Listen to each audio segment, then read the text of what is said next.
Sofa முழுக்க பூனை முடி பரவலா இருந்தா நீங்க கண்டிப்பா ஒரு செல்ல பிராணி லவர் தானே. செருப்பு எல்லாம் கடிச்சு கிழிச்சு போட்டிருக்கா. அப்போ நீங்க நாய் வச்சிருக்கீங்க.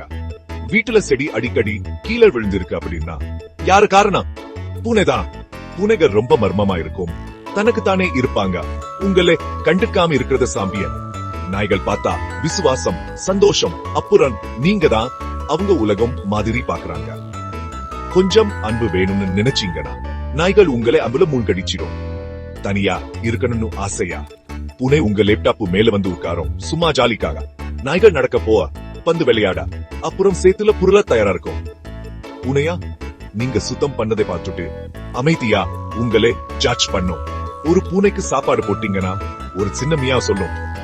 நாய்க்கு சாப்பாடு போட்டீங்கன்னா அது ஒரு பெரிய கொண்டாட்டம் மாதிரி ஆகும். ஆனா ஒரு ரகசியம் சொல்றேன், நீங்க பூனை டீன் நாய் டீன் எதுவா இருந்தாலும் ரெண்டுமே நம்ம வாழ்க்கையில சிரிப்பு, அன்பு, அப்புறம் முடி உருட்டை எல்லாம் கொண்டு வருதே. அப்போ யாரு செல்லம்? நீங்களே முடிவு பண்ணுங்க. கமெண்ட்ல சொல்லுங்க. பூனை டீமா நாய் டீமா?